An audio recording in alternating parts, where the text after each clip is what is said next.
तुम्हाला कधी मोबाईल वापरताना, लिहिताना किंवा लॅपटॉपवरती आपण काही टाईप असं करत असताना किंवा हाताची पकड घट्ट पकडत असताना तीव्र वेदना होता मनगटामध्ये, रिस्ट पेन याला आपण असं म्हणतो.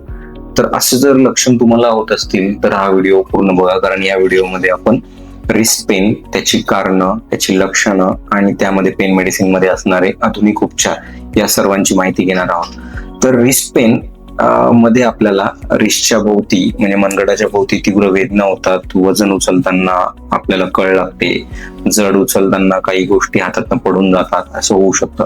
या वेदना प्रत्येक वेळेस स्ट्रेसमध्ये हाडांमुळेच होऊ शकतात असं नाही, तर रिस्टच्या भोवती वेगवेगळे स्नायू, लिगामेंट्स आणि टेंडन्स असतात, नर्व्स असतात, यांना सुद्धा इजा झाली तरी हे दुखणं होऊ शकतं. तर या व्हिडिओमध्ये आपण या सर्व गोष्टींचं जाणून घेऊया.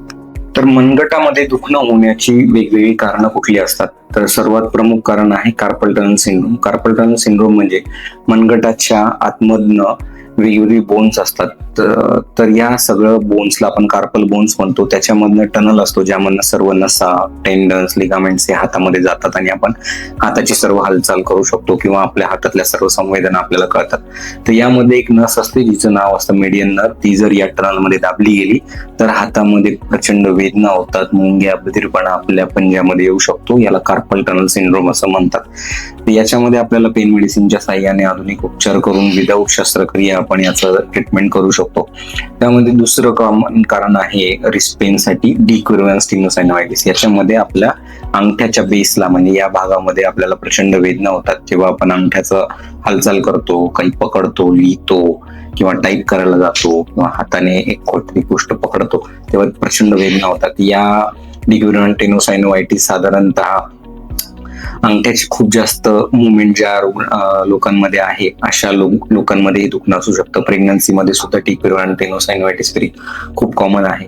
दुसरं प्रमुख कारण आहे आर्थरायटिस. आर्थरायटिस म्हणजे सांधेवात. सांधेवातामध्ये मनगटामधले वेगवेगळ्या सांध्यांमध्ये सूज येते आणि दुखणं आपल्याला प्रचंड जाणवू शकतं. अजून दुखण्याची कारणं असतात गँग्लियॉन सिस्ट. गँग्लियॉन सिस्ट मध्ये मनगटाच्या वरच्या बाजूला एक छोटीशी अशी गाठ तयार होते. ही गाठ जशी जशी ती वाढत जाते तसं तसं आपल्याला दुखणं वाढत जातं आपण मनगट जेव्हा हलवतो तेव्हा. काही रुग्णांमध्ये हे दुखणं मनगटाशी रिलेटेड नसतं, जसं की आपल्या मानेमध्ये नस दाबली जाते आणि ती कळ आपल्याला पूर्ण येऊन मनगटामध्ये आपल्याला दुखायला लागतं. याला सर्वायकल रेडिक्युलर पेन सुद्धा म्हणतो. या गोष्टीमुळे सुद्धा आपल्याला मनगटाचं दुखणं होऊ शकतं. तर प्रत्येक वेळेस या मनगटाच्या दुखण्यासाठी आपण एक्सरे करतो आणि नॉर्मल निघतो. बऱ्याच वेळेस असं होऊ शकतं कारण की प्रत्येक वेळेस हाडांच्या इजा किंवा हाडांमुळे सुद्धा दुखणं होईल असं नसतं. तर बरेच सारे गोष्टी असतात मनगटामध्ये ज्यामुळे दुखणं आपल्याला होऊ शकतं. तर मनगटाच्या दुखण्यामध्ये कुठली लक्षणं जाणवतात? तर प्रामुख्याने लक्षण असतं मनगटाभोवती दुखणं.